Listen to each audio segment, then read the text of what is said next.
Welcome back, everyone. We're going to finish up our video series on summation and use of the summation symbol. And we're going to remind you what mean and variance are. And the main point of this lecture is both to either remind you or tell you about these concepts for the first time and to tie them back into sigma notation. It's one of the main uses of sigma notation. What I'm going to do here is scare you a little bit by showing you the punchline of the video at the beginning, but we'll walk through this very, very slowly and unpack it. So the whole point of the video, if you understand the screen, you've understood everything, is if we have a set of numbers x, which has n numbers in them, x1 to xn, these are just real numbers, the mean of that set, the symbol mu sub x, can be expressed as, in summation notation, this way. So this is the mean of x, sort of an average. And this ridiculous set of symbols here, this is called the variance of x. The point of the video is to understand what that is. And finally, by the way, was just plain old sigma, which is the square root of sigma squared. This is the standard deviation. And we'll walk through all that. Okay, now that we've seen that fancy sigma notation, let's work a really simple small example with numbers and then generalize. So suppose we have a set Z, which has three things in it. So here's 1, 5, and 12. And remember old notation, the cardinality of Z is 3, because there are 3 elements in Z. If we take the mean of Z, what that really means is we add up all the numbers, 1 plus 5 plus 12, and we divide by how many numbers we have, in this case 3. So if we do that, never a good idea to do arithmetic in public, obviously I've done this in advance, so that's 18 over 3, which is 6. That's the mean. And there's lots of notation for it. The most correct general notation might be the Greek symbol mu for mean, and we usually put a sub z down here to say it's, hey, it's that set Z we're using. Sometimes you'll see it's mu of z, as if it's the argument to a function. Often you'll just see mu, because we know what we're talking about already. Okay, that's a simple example with numbers. Let's do a slightly harder example with symbols instead. Suppose I give you a set y, which consists of 4 numbers, but I don't tell you what they are. y1, y2, y3, and y4. Then the mean of y, mu sub y, would just be 1/4 times y1 plus y2 plus y3 plus y4. And aha, here comes the punchline. Let's express this in sigma notation. This is 1/4 times the sum from I equals 1 to 4 of y sub I. Right, and that's really the mean. Remember, I is a dummy index. I could use j, I could use a smiley face, I really could use whatever I want. So let's not get too radical, let's use I. Okay, so we've generalized, let's generalize a little bit further. In general,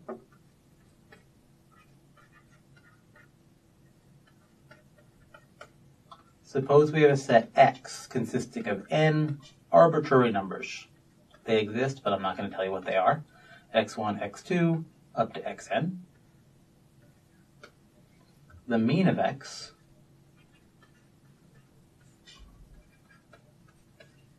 is, pretty easy to guess this now, mu sub x is equal to 1 over n times the summation from I equals 1 to n of x sub I. That's the mean using sigma notation. By the way, it's worth thinking a little bit about the two different kind of philosophical functions of I and n.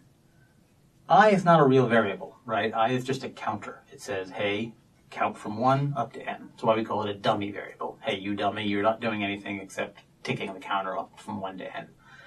N really is a variable, right? N tells you when to stop. I'm not telling you what n is. If n is 10, you'd stop at 10. If n is 11, you'd stop at 11, and so on, right? In the previous example, we saw n was 4.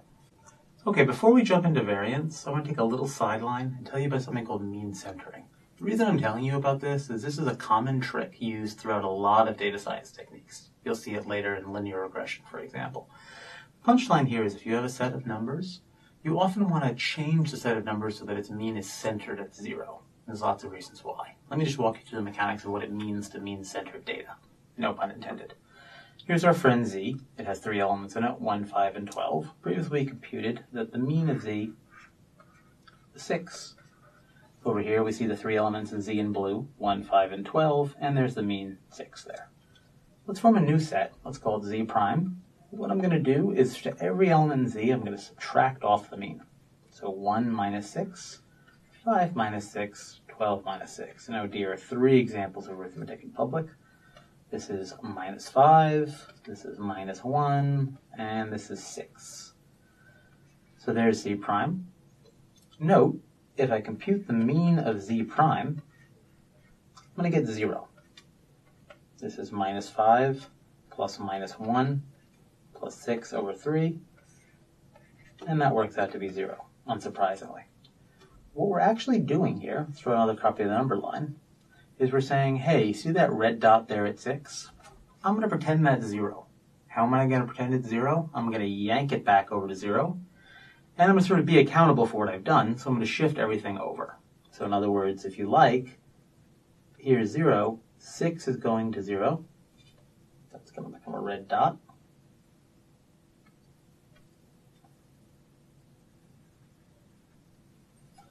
And then everyone comes along for the ride. So 1 has to go all the way to minus 5. 5 has to go to minus 1. Everyone's getting shifted the same amount. 12's got to get shifted over here to 6. And that's mean centering. The punchline is whenever you mean center data, you produce a new data set which sort of has the same relationships, but the mean is 0. There's lots of reasons why you want to do that, which we'll get into later. Alright, the last topic of today's video is a statistical concept called variance. I should mention, one of the points of a mean is when you have a large set of numbers, in this case large is 3, but large could be 3 million. Statisticians and data scientists often don't like large amounts of numbers and large amounts of information, so they want to summarize the set by a small set of numbers. So summarizing a set by its mean is about the simplest thing you can do, but it gives some information. What we're going to see here is an example of where it obviously doesn't give complete information. Here's a set Z, which is 1, 5, 12. We're getting bored with this. It's our friend. We get bored with our friends. Mu sub Z is 6. Fine. Here's another set W, 5, 6, 7. If we calculate mu sub W, it turns out that's also 6, as you can check for yourself. So obviously, it's not the case, unsurprisingly it's not the case, that the mean is not a unique classifier of a set. We have 2 sets with the same mean. Okay, let's look at these sets on the number line and see that obviously the mean's not telling the whole story. Here's 0.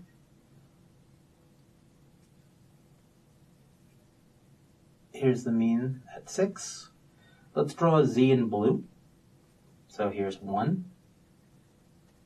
Here's 5. Here's 12. And let's draw W in yellow. So yellow actually has a dot right here on top, 5. A dot right there at 6, and a dot right there at 7. Okay, so they have the same mean, but if you had to say in a word what the difference is between yellow and blue, you might say spread out. Okay, that's 2 words, right? You might say that blue is more spread out than yellow. And there's a statistical mathematical data science concept called variance, which basically tells you how spread out data is. Let me just write that down for you in general, and then we'll compute it for these examples. So if x is equal to x1 to xn, the variance of x is this. It's got this funny symbol called sigma squared of x. It's a Greek symbol sigma. We square it, and we put sub x to really denote that we care about x. This is 1 over n, and then this is going to look really intimidating, but it's not. We take the sum from I equals 1 to n. We look at xi. We ask how far is xi from the mean, xi minus mu sub x. We're going to square it. Talk about a little bit in a second why we want to square it. This is the variance. What this is really doing, let's look at the term inside the square. For every single xi minus mu sub x is really the question, how far are you from the mean? The reason we square it is we don't really care if you're to the right of the mean or the left of the mean. We just care how far are you. So for example, if xi was 1 and the mean was 6, that'd be a pretty big number. If xi was 5 and the mean was 6, that'd not be that particularly big a number. And then essentially what we're doing is we're taking the average of those numbers, right? Xi minus mu sub x squared, we're taking the mean of those numbers, which is why we're dividing by n. That's the idea of a variance.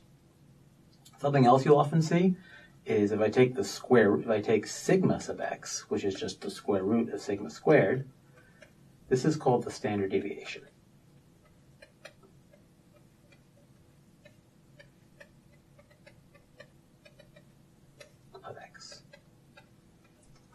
Okay, great. So let's calculate that for these two examples. Before we do it, though, we sort of should home cook it and know what the answer is, right? We know that z and w have the same mean. Z is more spread out than w.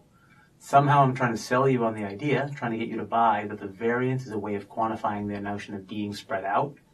So whatever sigma z is and sigma w is, sigma z better be much bigger than sigma w. Otherwise, this is junk. Okay, so let's close just with our example. Let's recall z is 1, 5, 12. W is 5, 6, 7. And the mean of z is 6, which turns out to be the mean of w, because that's how we cooked it. Let's start with the easy one. So sigma squared sub w is going to be, let's see, in this case, n is 3, so 1 over 3 times the sum from I equals 1 to 3 of, let's call this w1, w2, w3, and this over here is z1, z2, z3. The sum of wi minus mean of w squared is equal to 1/3. So now the first one, w1, is 5 minus 6 squared plus 6 minus 6 squared plus 7 minus 6 squared.